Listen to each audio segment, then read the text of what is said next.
नमस्कार, मैं हूं आपके साथ अंकिता पाल। बुलेटिन की शुरुआत करते हैं। सीएम पुष्कर सिंह धामी ने मंगलवार को मुंबई में आयोजित रोड शो के दूसरे दिन फिल्म उद्योग से जुड़े निर्माता, निर्देशक एवं कलाकारों से बैठक कर उत्तराखंड में फिल्म उद्योग की संभावनाओं पर चर्चा की है।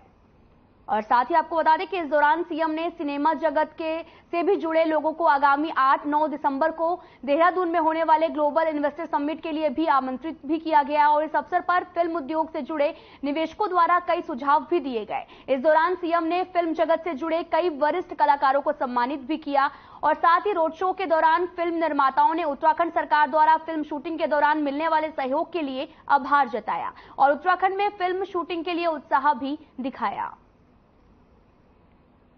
आपको बता दें कि उत्तराखंड आने का न्योता भी दिया गया। मुंबई में सीएम ने किया रोड शो। आपको बता दें कि सीएम धामी लगातार मुंबई के दौरे पर हैं और आपको बता दें कि वहां पर कलाकारों से सीएम ने मुलाकात भी की और उत्तराखंड आने का न्योता भी दिया है, क्योंकि अभी हाल ही में इन्वेस्टर समिट होना है जिसको लेकर लगातार वो दौरे कर रहे हैं। और साथ ही मुंबई में अभी सीएम धामी पहुंचे हैं, जहां पर उन्होंने कई सिनेमा जगत के लोगों के साथ में मुलाकात की। तो वहीं कल मरीन ड्राइव करते हुए नजर आए और साथ ही कल देवेंद्र फडणवीस के साथ में भी मुलाकात की थी। तो वहीं आज सिनेमा जगत के लोगों के साथ मुलाकात की है।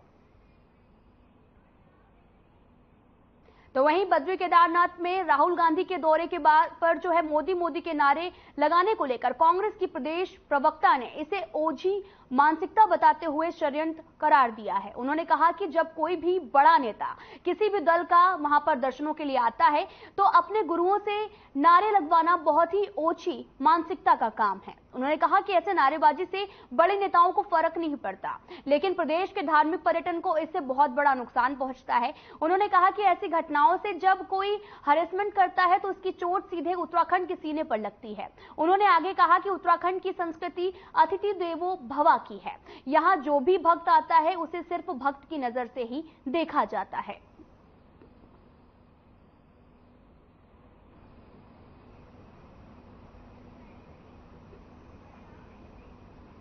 बीजेपी ने कांग्रेस पर निशाना साधते हुए राहुल गांधी 3 दिन के केदारनाथ दौरे पर हैं और तंज कसा गया। साथ ही आपको बता दें कि बीजेपी ने कहा कि कांग्रेस को तभी तीर्थ याद आते हैं जब चुनाव बहुत नजदीक होते हैं और इस पर कांग्रेस के संगठन उपाध्यक्ष मथुरा दत्त जोशी ने भी पलटवार करते हुए कहा कि उनके प्रधानमंत्री तो जूते पहनकर केदारनाथ मंदिर में चले जाते हैं, फोटो सेशन को शूट किया जाता है और तब क्या बीजेपी को नहीं दिखता। उन्होंने यह भी कहा कि बीजेपी के लोग मानसिकता रूप से जो हैं वो दिवालिया हो चुके हैं। राहुल गांधी तो कहीं भी इस यात्रा में राजनीतिक उपयोग नहीं कर रहे हैं।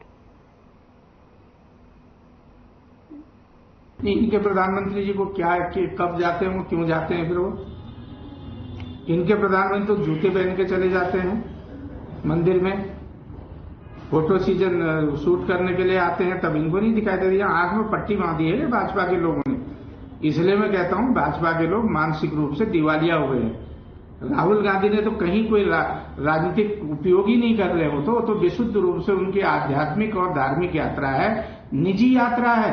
प्रधानमंत्री ने तो केदारनाथ से जनता को संबोधित करने का काम किया था, भगवान का भी राजनीतिकरण करने का काम किया। कहीं भी देख लो आप। कांग्रेस के प्रदेश प्रवक्ता शीशपाल सिंह बिष्ट ने कहा कि आउटसोर्सिंग कर्मचारियों को कई महीनों से वेतन नहीं मिला है और ऐसे में दीपावली, धनतेरस, भैया दूज के त्योहार नजदीक आ रहे हैं। आउटसोर्सिंग कर्मचारी ऐसे में यहां पर त्योहार कैसे मना पाएंगे, चाहे वो ऊर्जा विभाग में हो या फिर वन विभाग या फिर शिक्षा विभाग में। आउटसोर्सिंग कर्मचारियों को उनका कई महीनों से वेतन नहीं मिला है और इस पर सरकार गंभीर नहीं है। लगातार वे लोग धरना प्रदर्शन भी कर रहे हैं, सरकार के सामने गुहार भी लगा रहे हैं, लेकिन सरकार उनकी समस्याओं को समझने के लिए तैयार ही नहीं है।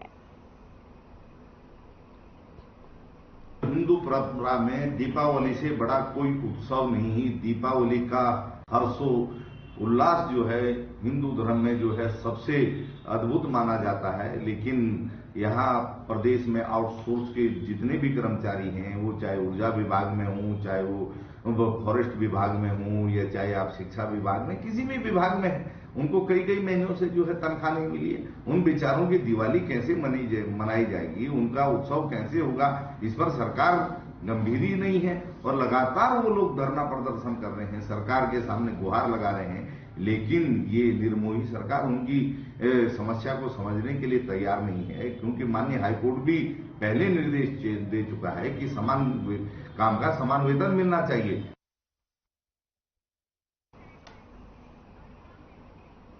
तो वहीं अल्मोड़ा सोबन सिंह जीना विश्वविद्यालय के परिसर में भी छात्र संघ चुनाव में इस बार अखिल भारतीय विद्यार्थी परिषद एवं एनएसयूआई को भी मात देकर टाइगर ग्रुप अध्यक्ष राहुल सिंह धामी ने 300 मतों से विजयी हुए हैं। आपको बता दें कि इसी कड़ी में सुरक्षा व्यवस्था के बीच में देर शाम छात्र संघ चुनाव के अध्यक्ष, उपाध्यक्ष, सचिव सहित 11 पदों के परिणाम घोषित किए गए, जहां पर छात्र संघ चुनाव में 2000 मतदाताओं ने प्रतिभाग किया और साथ ही निर्वाचित प्रत्याशियों को भी पद शपथ दिलाई गई।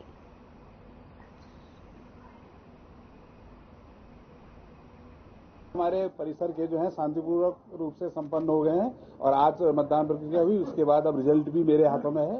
तो बढ़िया अच्छी तरीके से सभी कर्मचारियों ने, अध्यापकों ने, पुलिस प्रशासन, जिला प्रशासन, पत्रकारों और सभी ने ये सहयोग दिया है। छात्रों ने भी इस बार बहुत अच्छी तरह से चुनाव में पार्टिसिपेट किया है, तो मैं सभी को धन्यवाद देता हूं कि एक अच्छे सहयोग के लिए। ये अध्यक्ष पद पर जो है राहुल सिंह धामी निर्वाचित हुए हैं, उपाध्यक्ष पर युवा बोहरा निर्वाचित हुए हैं, उपाध्यक्ष छात्रा पर दीक्षा सुयाल निर्वाचित हुई है, सचिव पर जो है अक्षर जोशी निर्वाचित हुए हैं, संयुक्त सचिव पर गौरव सिंह सतवाल निर्वाचित हुए हैं, कोषाध्यक्ष पर जो है हिमांशु रावत निर्वाचित हुए हैं, सांस्कृतिक सचिव में निर्विरोध जो थी किरण विश्वकर्मा थी और विश्वविद्यालय प्रतिनिधि में वरुण कपकोटी निर्वाचित घोषित हुए। सबसे पहले मैं धन्यवाद देना चाहता हूँ अपने संगठन का और सारे छात्र समुदाय का, जिन्होंने मुझे भारी मतों से विजय बनाया और इस परिषद की जो सालों से चली आ रही समस्या है उनके हम समाधान करेंगे। हमारा संकल्प पत्र है 12 सूत्री मांगों का, उनको उनके प्राथमिकता देंगे, उनमें काम करेंगे और इस परिषद को नई आशा और उम्मीद की राह पर ले जाएंगे।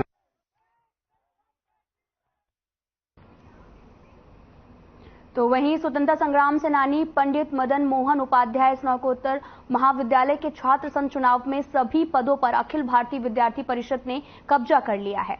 मंगलवार को हुए मतदान में 802 छात्र छात्राओं के सापेक्ष 332 मतदाताओं ने अपने मत का प्रयोग किया, जिसमें से 11 मत निरस्त भी हुए। और वहीं अध्यक्ष पद में विद्यार्थी परिषद की नेहा भट्ट ने अपने प्रतिद्वंदी निर्दलीय प्रत्याशी कोमल बिष्ट को 48 मतों से हराकर अध्यक्ष पद पर कब्जा किया है। साथ ही नेहा बिष्ट को 190 और कोमल को 142 मतों में और संतोष करना पड़ा। साथ ही आपको बता दें कि उपाध्यक्ष पद में मोहित आर्य ने रोहित सिंह अधिकारी को भी 18 मतों से हराया और इस अवसर पर मुख्य चुनाव प्रभारी डॉक्टर शैलेंद्र कुमार सहित पुलिस दल भी तैनात था।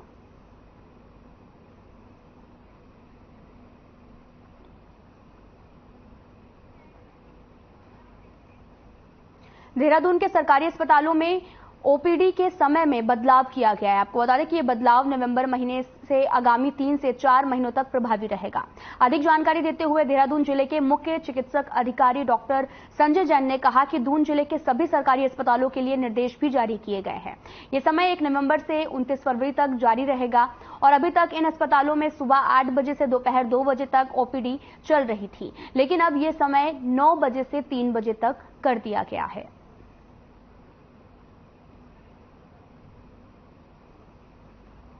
ऐसे ही शीतकालीन में 4 महीने के लिए 1 नवंबर से लेकर फरवरी 28 फरवरी तक के लिए 4 महीने के लिए 9 से 3 ओपीडी का समय रहता है।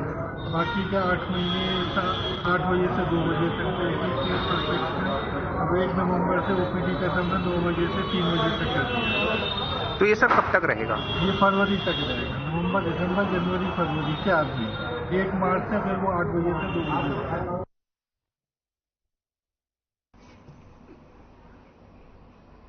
खबर जसपुर के गांव तलापुर से है, जहां पर तलापुर गांव में लपकना नदी पर पुलिया टूट गई और जिसकी वजह से लपकना नदी के पार के किसानों को काफी परेशानियों का सामना करना पड़ा, जिसको लेकर तलापुर ग्राम प्रधान शहनवाज अहमद और साथ ही ग्रामीण कैबिनेट मंत्री सतपाल महाराज से मिले और एक पत्र देकर उनके लपकना नदी पर मिनी पुल की मांग की ताकि किसानों को इसका लाभ मिल सके।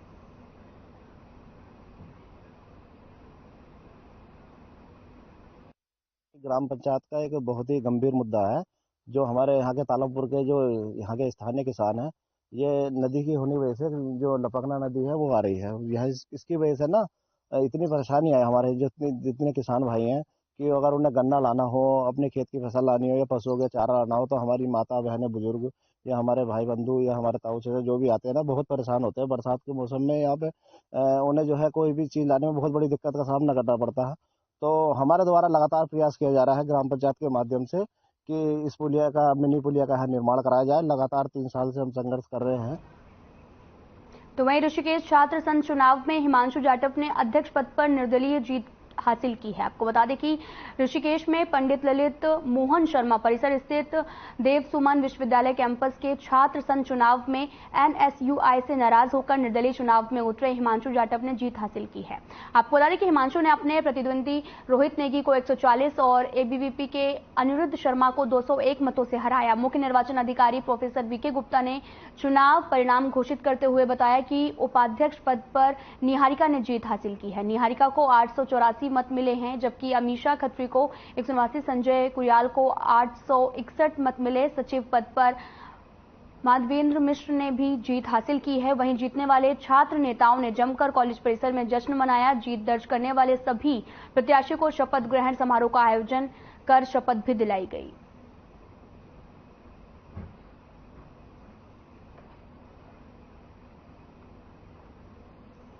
मोहन शर्मा परिसर ऋषिकेश के छात्र संघ निर्वाचन 2023-24 की मतगणना पूर्ण हो चुकी है और प्रत्येक पदों के जो प्रत्याशी थे उनके रिजल्ट आ गए हैं और जो निर्वाचित हुए हैं उनकी जो स्थिति है वह निम्न प्रकार है। अध्यक्ष पद हेतु 3 दावेदार थे, उसमें हिमांशु जाटव को सर्वाधिक मत मिले हैं और निर्वाचित घोषित हुए हैं। उपाध्यक्ष हेतु 3 कैंडिडेट थे, उसमें निहारिका को सबसे अधिक मत मिले हैं वो निर्वाचित घोषित हुई है। सचिव के 2 कैंडिडेट थे, उसमें माधवेंद्र मिश्र को सबसे अधिक वोट मिले हैं, वो विजयी घोषित हुआ है, निर्वाचित घोषित हुआ है।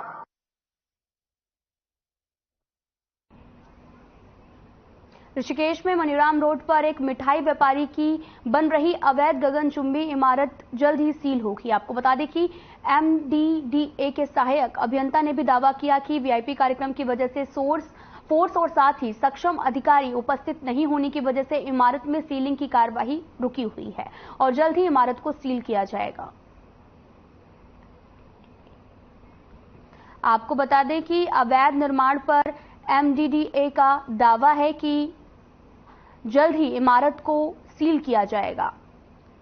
आप ये तस्वीरें देख रहे हैं जहां की ऋषिकेश की तस्वीरें हैं, जहां पर अवैध निर्माण पर एमडीडीए का जो दावा है कि जो भी ये बिल्डिंग है उस पर सीलिंग जल्द की जाएगी। अभी कुछ कार्यक्रम होना है और जिसको लेकर ये इमारत अभी सील नहीं की गई है और जल्द ही इमारत को सील किया जाएगा, क्योंकि ये जो इमारत है वह अवैध निर्माण की वजह से इसे ध्वस्त किया जाएगा और साथ ही यहाँ पर सीलिंग भी की जाएगी।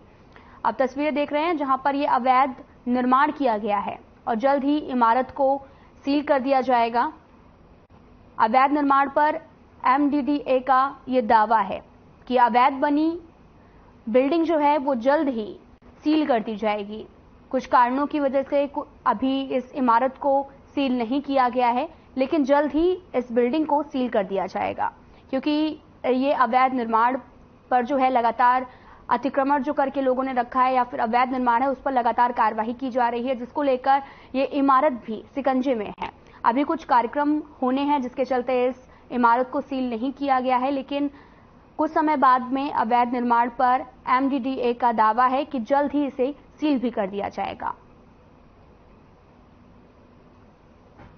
ये तस्वीरें ऋषिकेश की हैं जहां पर अवैध निर्माण पर एमडीडीए का दावा है कि इस बिल्डिंग को जल्द ही सील कर दिया जाएगा, क्योंकि अवैध निर्माण की वजह से इसे सील किया। अब मनीराम रोड में वो उसकी बात करें जिसकी सीलिंग के आदेश हमने करवाए थे, उसमें अभी सीलिंग का कार्य पोस्टपोन है और होगी उसमें सीलिंग। और एडीएम साहब उस समय उपराष्ट्रपति महोदय के कुछ कार्यक्रम थे उसमें व्यस्त थे, जिस कारण वहाँ हो नहीं पाया था उस समय, तो उसमें सीलिंग का कार्य पोस्टपोन है। अभी आगामी जो तिथि मिलेगी तो हम उसमें सीलिंग की कार्रवाई।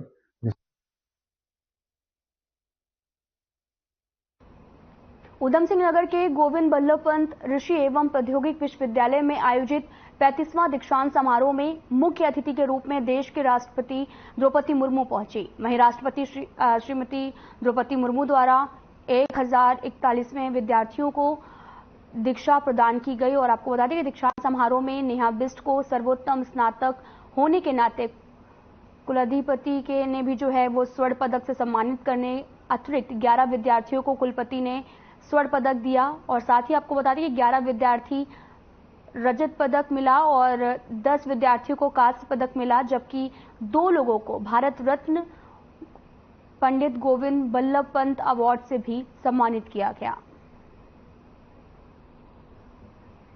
आपको बता दें कि 1041 विद्यार्थियों को यहां पर सम्मानित किया गया है। आप तस्वीरें देख रहे हैं जो कि उधम सिंह नगर की हैं। कई विद्यार्थियों को यहां पर स्वर्ण पदक भी दिया गया है। और दीक्षांत समारोह में राष्ट्रपति द्रौपदी मुर्मू पहुंची, जहां पर 1000 से अधिक 1041 विद्यार्थियों को यहां पर सम्मानित किया गया। किसी को स्वर्ण पदक मिला तो किसी को कांस्य पदक मिला। आपको बता दें कि दीक्षांत समारोह में राष्ट्रपति द्रौपदी मुर्मू शामिल हुई और जहां पर उन्होंने 1041 विद्यार्थियों को सम्मानित भी किया। कई विद्यार्थियों को स्वर्ण पदक भी दिए गए। आप तस्वीरें भी देख रहे हैं जो कि उधम सिंह नगर की हैं, जहां पर द्रौपदी मुर्मू दीक्षांत समारोह में शामिल हुई और विद्यार्थियों को यहां पर सम्मानित भी किया। 1041 विद्यार्थियों को सम्मानित किया गया है। लेटेस्ट टेक्नोलॉजी का उपयोग जरूरी। ये सराहनीय है कि विश्वविद्यालय ने ब्लॉक मैनेजमेंट, नानो टेक्नोलॉजी, ऑर्गेनिक फार्मिंग आदि के माध्यम से डिजिटल सॉल्यूशंस लेकर एग्रीकल्चर के क्षेत्रों में नई पहल, आर्टिफिशियल इंटेलिजेंस के क्षेत्रों में भी विश्वविद्यालय ओपन कर रहे। मुझे बताया गया है कि पंतनगर विश्वविद्यालय ने अपना कृषि ड्रोन विकसित किया है। ये ड्रोन कुछ ही मिनटों में कई हेक्टर भूमि में स्प्रे कर सकता है। इससे किसानों के समय की बहुत बचत होती है। इस उपलब्धियों और उल्लेखनीय कार्य के लिए मैं पूरी टीम को बधाई देती हूँ एवं आशा करती हूँ कि ड्रोन टेक्नोलॉजी के लाभ शीघ्र ही किसानों तक पहुँचेगी। बहुत ही खुशी हो रही है, बहुत ही गर्व महसूस हो रहा है अपने आप पे। और दोस्त और हमारे सीनियर से उन्होंने बहुत प्रोत्साहित किया, उनका बहुत बड़ा योगदान है, दोस्त और सीनियर। क्योंकि पढ़ाई के साथ साथ खेल कूद भी करे और हर चीज में ध्यान दे। पढ़ाई कुछ नहीं होती है, उसके साथ खेल 1-2 घंटे हर दिन खेलें। उत्तराखंड के महाविद्यालय में छात्र संघ चुनाव के चलते सुबह मतदान से लेकर शाम मतगणना और परिणाम तक जहां एक और गहमा गहमी का माहौल नजर आ रहा, तो वहीं चक्राता में गुलाब सिंह राजकीय महाविद्यालय में छात्र संघ चुनाव में सभी पदाधिकारी सर्वसम्मति से निर्विरोध जो है वो चुने गए हैं। छात्र संघ के अध्यक्ष, सचिव, उपाध्यक्ष, कोषाध्यक्ष और यूआर जैसे पदों पर छात्रों की सर्वसम्मति से पदाधिकारियों को चुना गया है। और बताया जा रहा है कि ये सभी छात्र नेता एनएसयूआई से जुड़े हुए हैं, जिन्होंने क्लीन स्वीप करते हुए निर्विरोध जो है वो चुना गया है। आपको बता दें कि निर्विरोध जो पदाधिकारी हैं उन्हें चुना गया है। महाविद्यालय में कई महाविद्यालयों में मतदान लगातार जारी है, जहां पर परिणाम आने अभी बाकी हैं। तो वहीं एक यूनिवर्सिटी में जो कार्यक्रम है वहां पर डायरेक्टली जो है वो चुनाव किए गए हैं। पदाधिकारी वहां पर चयनित भी कर दिए गए हैं, जहां पर सर्वसम्मति से लोगों ने आपस में वोट डाले, वोटिंग की और जिसको बनाना था उसे चुना गया और साथ ही उसे पद भी दे दिया गया है। आपको बता दें कि कई विद्यालयों में जो है मतदान लगातार जारी है, तो वहीं विकासनगर में मतगणना जो है वो हो चुकी है और निर्विरोध जो प्रत्याशी हैं वो चुने गए हैं और सारे जो छात्र हैं वो एनएसयूआई के बताए जा रहे हैं। आपको बता दें कि महाविद्यालयों में चुनाव जो है वो लगातार जारी है, तो वहीं विकासनगर के महाविद्यालय में निर्विरोध चुने गए हैं पदाधिकारी। प्रदेश में अन्य महाविद्यालयों की तरह ही पूर्व निर्धारित चुनावी कार्यक्रम के तहत विकासनगर अंतर्गत डाक पत्थर में स्थित वीर शहीद केसरी चंद राजकीय स्नातकोत्तर महाविद्यालय में सुबह 8 बजे से दोपहर 1 बजे तक मतदान प्रक्रिया हुई, जिसमें मतदान करने वालों में छात्रों की अहम भूमिका भी देखने को मिली। जहां पर महाविद्यालय के 1761 छात्र छात्राओं में से 1006 छात्र छात्राओं ने मतदान किया। मतदान प्रक्रिया के दौरान पुलिस की चाक चौबंद व्यवस्था के बाद में चुनाव मैदान में उतरे छात्र संगठनों में टकराव की स्थिति भी देखने को मिली, जिसके बाद में पुलिस को हल्का बल प्रयोग कर शांत करना पड़ा। वहीं करीब 50% से अधिक हुए इस मतदान के बाद में हुई मतगणना में चुनाव परिणाम बेहद ही रोचक रहे, जिसमें अध्यक्ष पद पर कांटे की टक्कर देखने को मिले, जिसमें एबीपी के आशीष बिष्ट ने बाजी मारते हुए अपने प्रतिद्वंदी आर्यन ग्रुप के हर्ष शर्मा को 193 मतों से हराया है। आपको बता दें कि आशीष बिष्ट को 580 जबकि हर्ष शर्मा को 387 मत मिले। वहीं सचिव पद पर एबीपी के प्रियांशु चौहान ने आर्यन ग्रुप के विशाल शर्मा को 70 मत से हराया। तो वहीं उपाध्यक्ष पद पर माही वर्मा, यूआर पद पर रोहन संपल ने भी जीत हासिल की, जबकि कोषाध्यक्ष पद पर वंशिका निर्विद्योग चुनी गई हैं। और इसके बाद से ही छात्र के इन सभी नवनिर्वाचित पदाधिकारियों को शपथ ग्रहण कराने के साथ ही चुनाव संचालन समिति द्वारा 6 कार्यकारिणी सदस्यों की घोषणा भी की गई।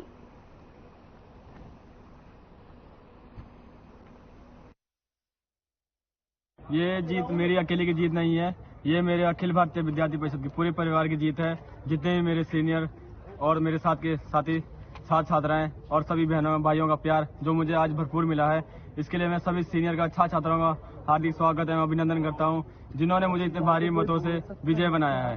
तो और जिन्होंने मुझे इतना प्यार दिखाया, मैं उनका प्यार आगे भूलूंगा नहीं। और जो मैंने सोचा था इस महाविद्यालय के निर्माण के लिए, वो कार्य मैं जरूर अवश्य कराऊंगा। जो निम्न समस्या है छात्रों की, सबसे पहले पेयजल की व्यवस्था है, स्वच्छ पेयजल की महाविद्यालय में कमी है, उसके लिए हमने पूर्व में भी ज्ञापन दिया है। जल्द ही पेयजल की समस्या दूर हो जाएगी। और जो महाविद्यालय में लाइब्रेरी की समस्या है, उसके इशू है, उसके लिए भी नई लाइब्रेरी इशू हो चुकी है। ई लाइब्रेरी यहाँ पे स्टैब्लिश हो गई है, जल्द ही ई लाइब्रेरी की व्यवस्था यहाँ पर हो जाएगी। डाक पत्थर महाविद्यालय का 2023 का ये छात्र संघ का चुनाव अपने आप में अच्छा रोचक रहा। इसमें 50% से अधिक मतदान छात्रों ने किया है। अध्यक्ष पद पर आशीष बिष्ट विजयी घोषित हुए हैं। उपाध्यक्ष पद पर माही वर्मा 316 मतों से विजयी घोषित हुई हैं। सचिव पद पर प्रियांशु चौहान 498 मत इन्होंने प्राप्त किए हैं और 70 मतों से ये विजयी हुई हैं। कोषाध्यक्ष पद पर इनके सापेक्ष प्रतिद्वंदी कोई नहीं था और वंशिका ने निर्विरोध ये चुनाव जीता है। बसपा विधायक हाजी सरवत करीम अंसारी के निधन के बाद में मंगलोर सीट रिक्त हो गई है। वहीं मंगलोर सीट को लेकर सभी राजनीतिक दलों ने अपने अपने समीकरण लगाने भी शुरू कर दिए हैं। उत्तराखंड बनने के बाद में बीजेपी को अभी तक मंगलोर सीट पर जीत नहीं मिली है। आपको बता दें कि बीजेपी पूर्व प्रत्याशी दिनेश पवार का भी कहना है कि यदि पार्टी ने उन्हें इस बार मौका दिया तो मंगलोर विधानसभा सीट को जीतने में कोई भी कसर नहीं छोड़ेंगे। पार्टी जिसको भी मंगलोर से बीजेपी प्रत्याशी बनाएगी, सभी कार्यकर्ता उस प्रत्याशी को जिताने में कोई कमी नहीं छोड़ेंगे।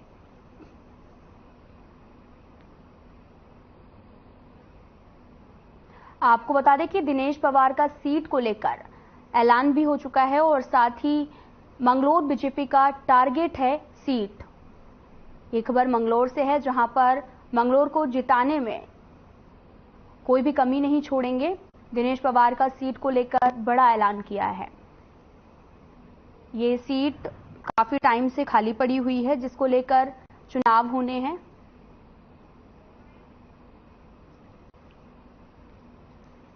वर्ग भेद कांग्रेस ने बढ़ावा दिया है। भारतीय जनता पार्टी इस विषय में कोई भी उनको भेदभाव नहीं करती है। आप जितनी भी योजनाएं चलाई हैं, जैसे आयुष्मान योजना हो या आवास योजना हो, मैं ये 2 योजनाएं इसलिए बता रहा हूं जिसका सबसे फायदा मंगलोर क्षेत्र में अल्पसंख्यकों को ही मिला है। उन्होंने ये नहीं देखा कि वो किस वर्ग के लिए हैं, जो पात्र हैं उनके लिए किया है। और उसमें यहाँ पर मंगलोर क्षेत्र में सबसे ज्यादा पात्र हमारे अल्पसंख्यक व्यक्ति थे उनको 80% ने आयुष्मान का लाभ लिया है। यहाँ पर जितने आवास आए हैं उसमें अधिकांश 90% हमारे अल्पसंख्यक भाइयों को मिला है।